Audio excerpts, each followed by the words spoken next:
di pemrograman prosedural adalah fungsi, ya. Tapi berbeda ketika kita berbicara pada pemrograman berorientasi objek, di mana kode program dibagi menjadi suatu objek tersendiri. Setiap objek mewakili bagian yang berbeda dari suatu program, di mana objek tersebut memiliki data dan logika tersendiri, ya. Jadi di sini yang harus kita highlight adalah objeknya punya data dan logika sendiri-sendiri untuk saling berkomunikasi. Penekanan utamanya berbeda ketika pemrograman prosedural adalah fungsi, maka di OOP itu adalah objek. Nah, data yang terdapat di dalamnya serta metode yang dapat diakses dengan tanda titik. Nah, kalau misalkan kita ilustrasikan, kelas itu adalah yaitu tadi blueprint dari objek. Kalau misalkan rumah ya, diilustrasikan rumah, jadi kelas itu adalah blueprint dari rumah tersebut, objek itu adalah rumahnya, ya. Bagian yang ada dalam kelasnya, rumahnya itu. Oke. Pada OOP ada 3 poin ya. Di sini ada kelas variabel, yaitu variabel yang dapat diakses oleh semua objek atau instance. Instance itu adalah yang berhubungan dengan tadi instantiation pada kelas yang berbeda. Kemudian instance variabel adalah variabel khusus untuk setiap instance yang didefinisikan dalam suatu metode dan dimiliki oleh instance kelas yang digunakan. Kemudian method itu adalah fungsi yang didefinisikan dalam kelas serta menggambarkan behavior atau fungsi. Perilaku ya, behavior, fungsi dari suatu objek. Oke, kita masuk di sini ada struktur OOP tanpa atribut. Yang pertama, kita tentukan nama kelas ya, kelas, nama kelas. Kalau misalkan tanpa atribut di sini bisa pas. Kemudian objeknya misalkan sama dengan nama kelas kurung objek atributnya yaitu value. Untuk lebih jelasnya kita lihat di sini misalkan nama kelasnya itu adalah staff ya. Kemudian kita akan membuat objeknya yaitu staff 1 dan staff 2. Nah, dari staff 1 dan staff 2, objek yang sudah ada, staff 1 kita beri nama Aldo misalkan. Staff 2 beri nama Doni. Konstruktor init ya. Underscores init underscores self terhadap dirinya sendiri ya. Ini adalah instance ya. P underscores ini mungkin kemudian di sini atributnya ada nama, ada email, ada role. Kemudian di bawahnya itu adalah self.name sama dengan name ya. Ini harus sama dengan ini. Kemudian self.email sama dengan email, self.role sama dengan role. Nah, ini ada 3 atribut, ada nama, ada email, ada role. Oke. Di sini kita bisa buat staff 1 sama dengan staff, kita tuliskan namanya Aldo, kemudian emailnya, kemudian role-nya sebagai apa. Oke, begitupun dengan staff 2. Ketika kita panggil misalkan print staff 1.name, maka akan muncul namanya. Kalau misalkan email ya emailnya dan sampai role-nya. Oke. Kemudian tadi kita sudah dikenalkan instance atribut dan kelas atribut atau kelas variabel dan instance variabel ya di sini.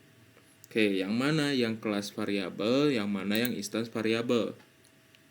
Kalau misalkan kelas variabel sifatnya itu adalah untuk seluruh kelas ya di sini ya. Jadi posisinya itu di bawah nama kelas. Oke, sesuai dengan ini ya, variabel yang dapat diakses oleh semua objek pada kelas yang berbeda. Jadi bisa diakses untuk semua objek ya, karena posisinya di sini. Oke.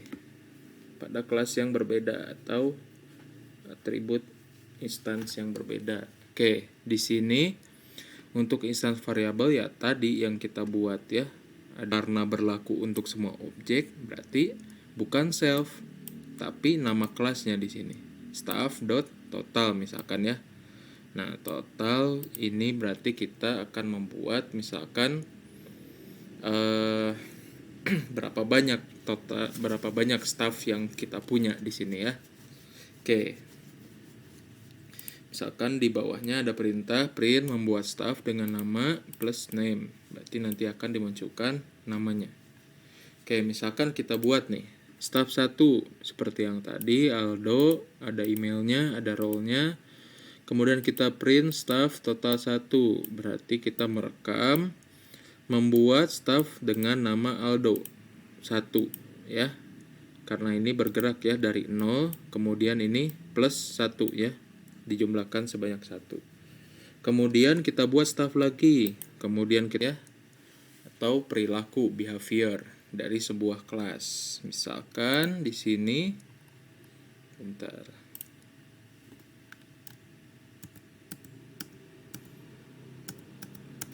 Oke.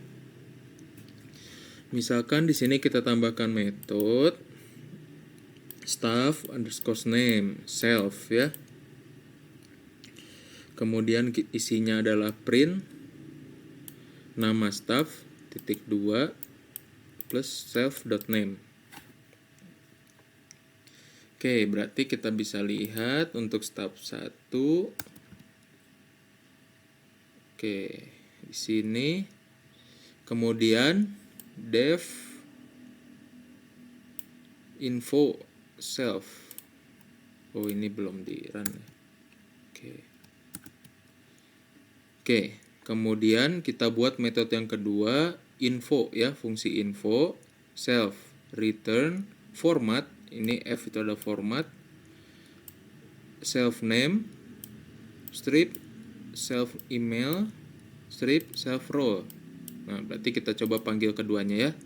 Tadi ada staff underscore name, kemudian ada info ya. Berarti di sini kita tuliskan staff 1 dot staff underscore name kurung, kemudian staff 1 dot info kurung. Maka akan muncul ini nama staffnya itu adalah Aldo, kemudian infonya itu ada nama Aldo, ada emailnya dan role-nya.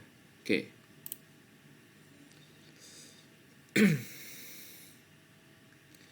Nah, di sini kita bisa buat metodenya itu tidak bisa dirubah ya, tidak bisa dirubah seenaknya di sini. Nah, itu berarti sebagai variasi saja di sini di dalam update role misalkan di dalam update role di sini ada new role ya. Kalau misalkan nanti misalkan staffnya itu mengalami kenaikan jabatan ya. Tapi ketika kita menuliskan kondisi di sini, ketika self role-nya tidak sama dengan manager, dalam artian ketika dia memiliki posisi manager, dia tidak akan berubah role-nya. Oke, self.role sama dengan new role. Misalkan nih, staff 1 kita punya posisinya role-nya itu adalah manager. Ketika kita update role, maka kita print infonya tetap manager karena kita men-set di sini update role akan bekerja ketika role-nya itu bukan manager ya. Oke. Tapi ketika role-nya bukan manager, misalkan staff 2 itu adalah admin, kita role update menjadi HRD, maka akan berubah di sini ya. Oke. Ini adalah contoh kasus biar lebih menarik ya. Kita bahas dalam sebuah permainan misalkan. Kita akan membuat OOP sederhana dengan ilustrasi sebagai berikut. Ada hero 1, ada hero 2, masing-masing punya nama, punya health ya, punya attack power, punya defense power. kita buat kondisi misalkan hero 1 menyerang hero lainnya, maka hero yang diserang akan bertahan. Oke, kita ilustrasi berdasarkan kasus yang menarik. Di sini kita buat kelasnya itu adalah game. Ya, misalkan ini masih sama menggunakan konstruktor dan isiannya instance variabelnya adalah name, HP, health point, EP ya, attack power, DP di sini ya, defense power.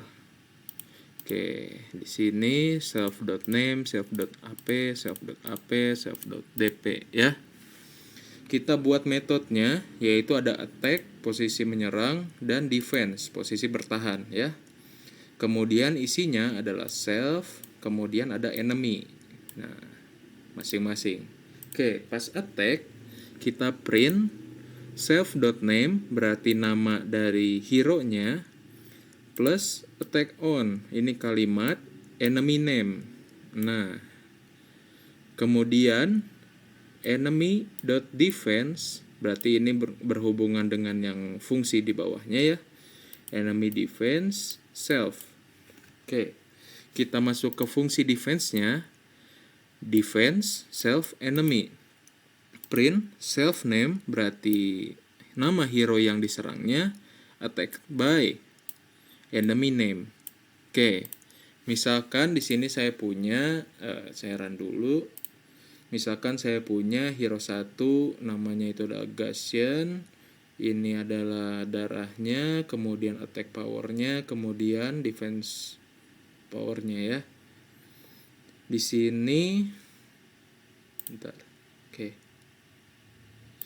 Di sini hero 2 ada Bruno dengan darah, attack power, dan defense powernya. Misalkan saya buat kondisi hero 1 menyerang hero 2 ya. Hero 1 dot attack hero 2. Maka kita bisa buat, ini akan bekerja ya. Gaussian attack on Bruno. Bruno attacked by Gaussian ya. Ini sesuai dengan isian dari metodenya. Oke. Kalau misalkan kita buat secara matematik, di sini kan ada tambahan sebenarnya ya, ada attack power, ada defense power, ada health point juga. Oke, di sini kita tambahkan misalkan ketika dia attack ya, ketika dia attack dia akan merekam attack power dari yang hero menyerangnya di sini. Oke, itu tambahannya. Tentu saja di defense-nya kita harus tambahkan juga enemy attack power di sini ya, berhubungan dengan ini. Oke, tambahannya berarti di sini kita kalkulasi damage-nya atau kerusakan yang didapatkan. Kemudian itu adalah kalkulasinya adalah enemy attack power ya dibagi defense power yang dia miliki. Oke, maka kemudian kita bisa print total damage yang dia dapatkan. Kemudian ini adalah, kalau misalkan masih ingat, string formatting ya.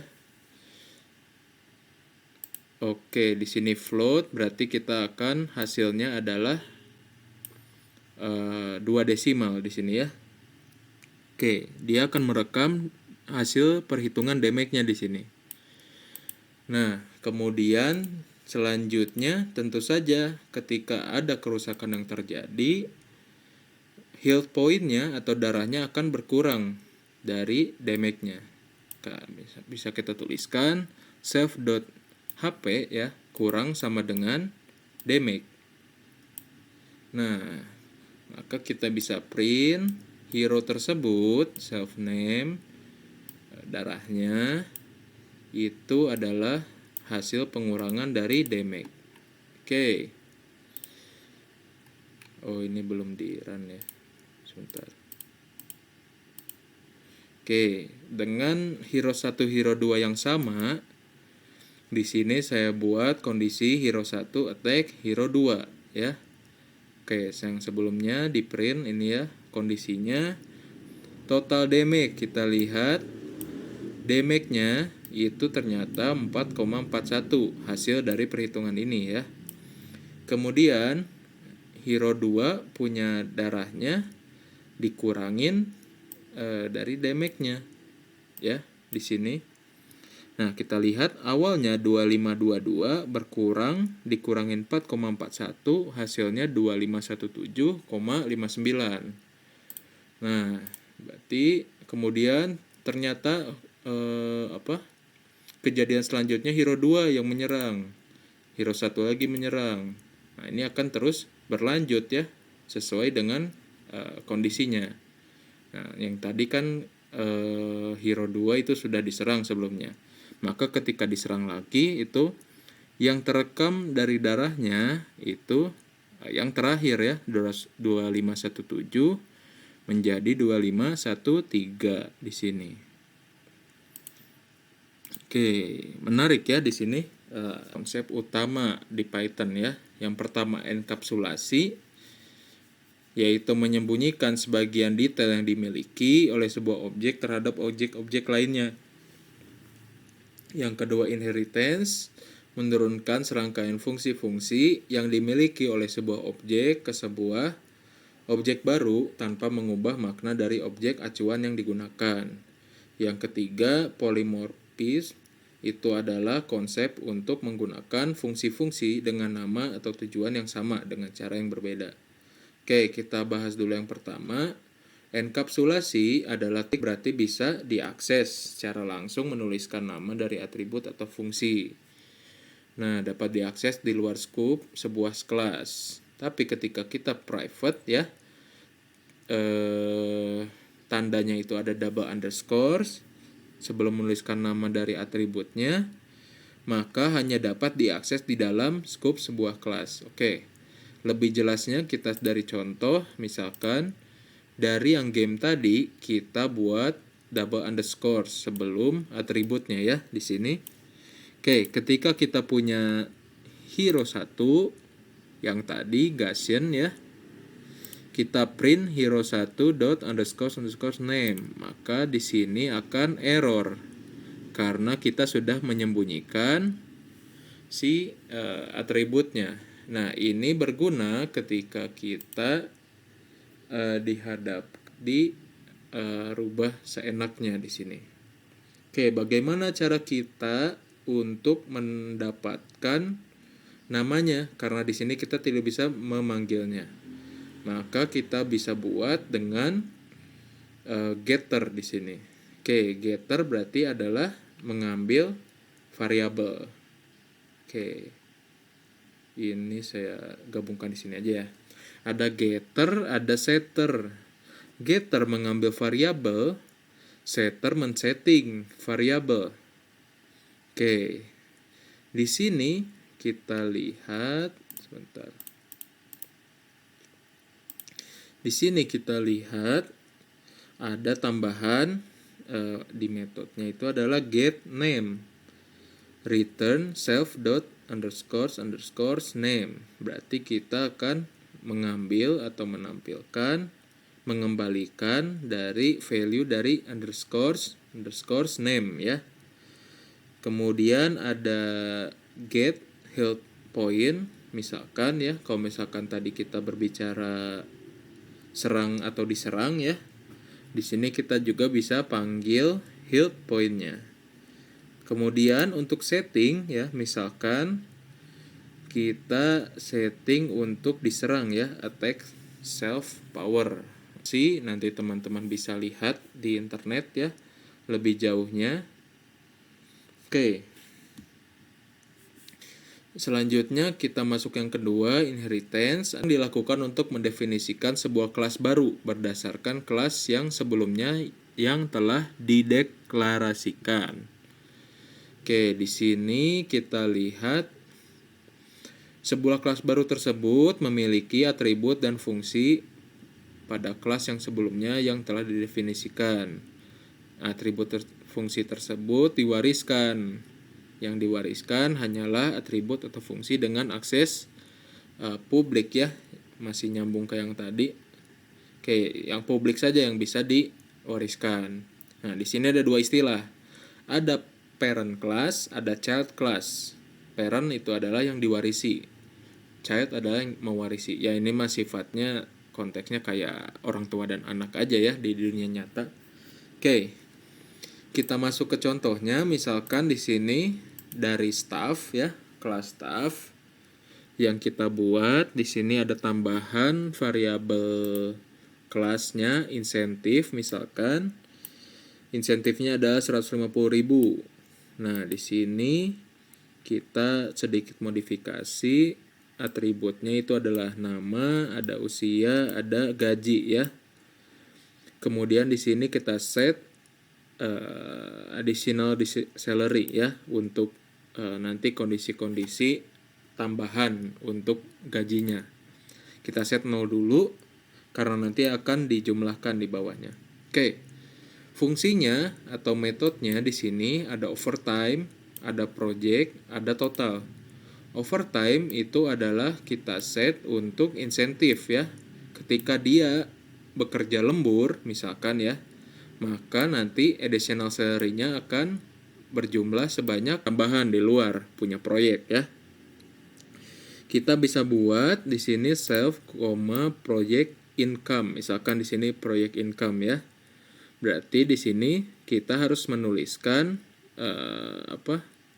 upah yang dia dapatkan dari proyek tersebut. Kalau misalkan yang ini kan insentifnya kita sudah set di awal ya.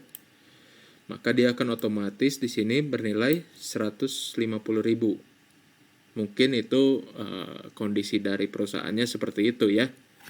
Oke, tapi ketika proyek, karena berbeda-beda proyeknya, kita harus isikan apa yang dia dapatkan dari proyek tersebut. Nah, misalkan di sini berarti additional salary-nya juga dinyumbahkan lagi nih dengan proyek income-nya.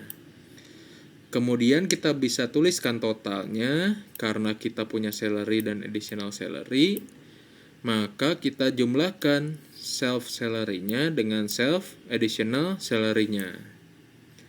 Oke. Ini baru parent class ya. Ini untuk kelas yang sudah kita buat secara global. Nah, di sini di bawahnya turunan dari staffnya misalkan posisinya lebih mengerucut di sini. Misalkan khusus untuk analis ya. Kita bisa buat kelas analis, itu ada nama child class-nya. Tentu saja kita tuliskan parent class-nya di sini. Dalam hal ini staff.